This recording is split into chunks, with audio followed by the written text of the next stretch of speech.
Hello, this is Guava Moment with the results for Round 3 of the SpaceChem tournament, The Nightmare Factory. We will start off by showing Pseudodude solution, where you need to create a whole bunch of carbomegas from crazy inputs. If you look at this, you'll probably realize that the simplest way to make these would just be ditch all the hydrogens off this pseudoethene here and send it to the recycler. But if you're Pseudodude and you want a fast time, you're going to have to deal with this nonsense. So let's look at what he does here. So start off by separating the carbon ring and the omega acetylene through a very simple way. The omega acetylene just gets kind of unbonded a little bit and sent over here, but the carbon ring, okay, let's make a big giant carbon L. Let's see what, actually let's follow the acetylene first, because that makes the most sense. And now, most of these reactors have a different thing, or they start differently for the first couple inputs and then go back to a main track. So in this one, it starts off by ditching the hydrogen off this, dropping the 2 omega molecule right there, and then it goes back into the main path. The main function of this reactor is to make these 4 long omega molecules. Now with that 2 long one, you'll see it goes into this reactor. We're going to combine the L-shaped carbon thing with this here. We need to start again just to see what's going on. So drop 2 3 rings of carbon from that. Eventually we're going to get this thing of the 2 omegas. Okay, drop the 3 omega, output the 3 carbon, output another 3 omega. So now that this is back on path, red's going to sync, blue's going to go through the world of flip-flops to retime it. The whole purpose of this song and dance was to output 1 string of carbon, 1 string of omega, 1 string of carbon, 1 string of omega. Now it's back on the main path, and what is it doing now? Okay, so it's outputting this giant block of carbon and omega, and it's timed so that it uses 4 carbon each time. It'll leave behind 2 there from the big L, but that'll get reused with the next 2 from the next big L. Okay, so if we follow the 4 carbon 4 omega thing, this one seems to make the most sense. Comes in, splits that. This one here, that's your carbon omega J. A slight rebonding of this and make your carbon omega S. And that'll just go on until it's done. The 3 carbons in this thing, for that we're going to have to leave and go all the way back to the beginning and see what's going on over here. So in this reactor, it's very simple. Just strip off all of the hydrogens, output an omega carbon. This reactor starts off by waiting for these... Oh no it doesn't. Red is doing a thing. It's going to take the carbon and omega from the pseudoethene, kind of build a staircase. Once it detects carbon, oh hey, I'm done, I'll go output. Meanwhile, what blue is doing is trying to input the 3 long strings from previously. Eventually it's going to get to the point where it gets that. Now it just needs to rebond a little bit. And then wait until red has completed a molecule to trigger the carbon. This means that red's out of the way, blue can come in and do some stuff. Such as drop the first piece there. So the purpose of that was to shorten the time that red would take to make a molecule. So in this essence, there's 2 of these and 2 of these, which turns into 2 extra carbomega molecules. This makes, so because of the way the random input is, if you want an output that is completely balanced with 40 of each thing all at roughly the same time, you needed to have 2 extra of these show up somewhere. So that's the purpose of this. Eventually goes through and chugs through all of this.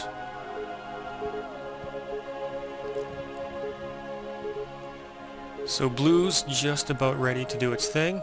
And now blue's going to sit on this alpha and wait forever, because this reactor here is never going to output more of these.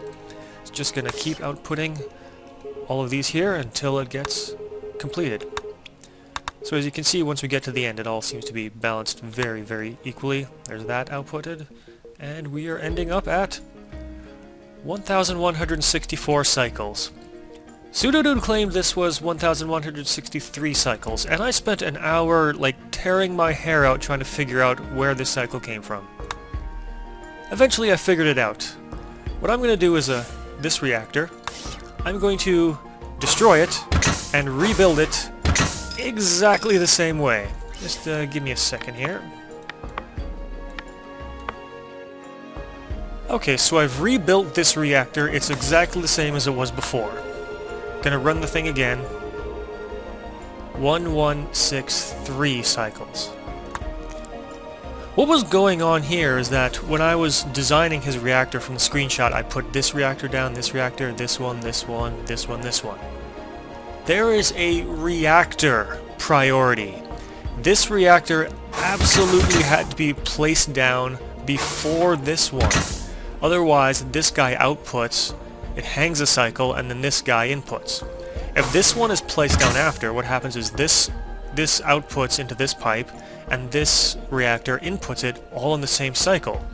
So thanks to reactor priority, Pseudodude managed to save a cycle on this, which this game continues to surprise me with its nuances. That was really a surprise to me. Wait, I got that wrong, as if you weren't confused enough already. This reactor has to be put down before this reactor. It's like if it's the other way around, if this reactor is placed down first. It's like this one checks for an input, and then it's not there, and then this reactor goes and outputs. So that's where that extra cycle comes from. So definitely when you're placing your reactors, place them down left first, middle, then the ones on the output last. So let's see what Serbaldrig can do. You'll see he's got the same kind of 6-reactor layout. It looks fairly similar to what Pseudodude was doing. But let's start with the acetylene and carbon rings again. Serbaldrig just starts off by, well, simply separating them. There's a little bit of unbonding going on, but they're just kind of separated for now. The acetylenes, okay, just lop off the hydrogens, and I'll put 2 omega molecules, okay? That's simple enough. These omega molecules meet up with the carbon ring, and much like with Pseudodude solution, this starts off differently. Starts off by taking this and making this little omega carbon box. And it'll make 3 of these boxes, then it goes through a 3-count flip-flop, and now it's back onto the main path. So it made 3 of these boxes for the same reason Pseudodude did, is because you need 2 extra carbomega P's to output this, which means 3 boxes. Now it's back onto the main path, where it's going to output these boxes kind of down here. So let's follow what's going on into this reactor. So this is just a very simple method of blue comes in and does a little rebonding thing to get the S, and red just has to do 2 simple bonds, one there, and it makes carbomega J. I really like how Serbaldrig solutions look a lot more simple in some cases like this, and that he managed to do it in like 50 less symbols. So for the whole carbomega P story, we're going to have to go back to the beginning. With the omega pseudoethene, simply lop off hydrogens as we saw before, and create an omega carbon. The omega carbons to make the carbomega P, kind of same story. It starts off a little bit differently. Red will start by moving some of these boxes and inputting these 3 boxes. Get blue to come in. It'll input 1 more omega carbon and output. And blue will do that for the other things and create 3 extra outputs. Then it'll go through this 3-count flip-flop and just hammer on the bond. That way red can come through and create his little staircase of carbomega P's. So there we go, that's Serbaldrig's solution. The number we're looking for is 1,163 cycles. That's what he needs to try to beat. Oh, this is going to be a close one. Everything's all nice and balanced. How is it going to work out? Ooh, Serbaldrig wins by 2 cycles. So congratulations, Serbaldrig. I'll see you in the finals. So now let's see what WildM can do with least symbols. I again have mystery reactors, so you can't immediately tell. Now you can see that the omega acetylene and the carbon rings not even being used. It's obvious that the simplest way is to lop off all these hydrogens, create a string of omega carbons, and use that to build everything. So from here, WildM does a really clever thing to create Carbomega P and output a 4-long chain here. So a clever use of carbon sensors to is kind of like a poor man's sink. So blue outputs that. The carbon sensor works as kind of a sink so that red knows eventually. Come in, grab this, bond that, and output a Carbomega P. Now note that it outputted one Carbomega P and one of these 4 chains. So since the 4 chains are going to have to go into this reactor and become Carbomegas S and J, there's going to be twice as much Carbomega P as what you need. So this is going to be a little bit of slow solution. So let's look at this 4 chain. Red will eventually input 1 at some point. And blue will use the chemical sensor to know it's there, grab it, debond, rotate, and get it in place to make the Carbomega J. Once red gets another one, oh, I missed it. Once red gets another one, again using chemical sensors as kind of a sink. So this just needs the extra bond there, which it makes, bonds this, output both. So there you go. That's a very simple way of making 2 Carbomegas. Well, let's just go to completion. Now, as you'll see, the Carbomega P, the number here is going up twice as fast as these guys, so it's going to be a little bit of a slow solution as we make our way eventually to the end here.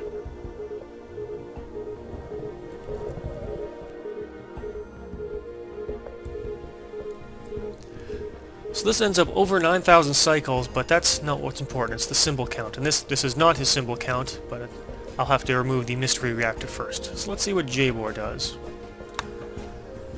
So Jabor has a little bit of a different solution. You can see he's got 4 reactors plus mystery symbol reactor, compared to WildM's 3. His starts off the same way by stripping off the hydrogens and creating an omega carbon output.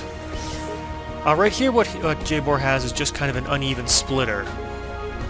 He has things worked out so that whichever side needs more, I guess would be the top one.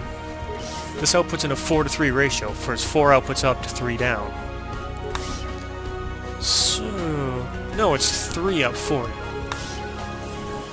So in the 3 side, we have red making the Carbomega P, just bonding and rotating. Once it gets a new one, triggers the sensor to know that it needs to be output, and goes. So that's a nice simple way of making that.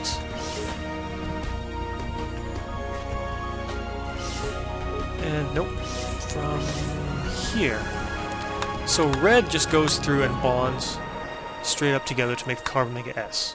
Blue uses the carbon sensors as a sink to know to go, and there it can create the double omega bond to create the Carbomega J.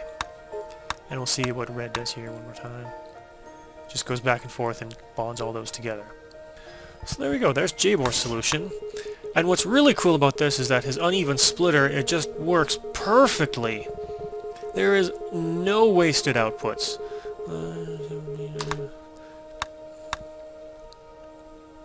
So that goes... just to make one more there, one more here. So here we go, here's the last Carbomega J through in this reactor output, and here's the last Carbomega P. No wasted outputs whatsoever. So his ends up being a lot faster, but we're going for symbols. And WildM managed to do it in 3 reactors and 44 symbols.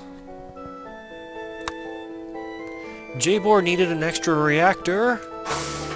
Oh, and he needed extra symbols as well. So WildM moves on to the finals. Congratulations, WildM. But Jabor and Pseudodude, don't feel bad. There's still the losers bracket, that losers bracket finals for you to compete in, where the loser of that will get a custom avatar from yours truly that will insult you. It's going to be a whole lot of fun. And for WildM and Serbaldrig, oh boy, do I have some crazy ones coming up for you. I hope you enjoy it. I'll see you guys all in about 2 weeks for the final results.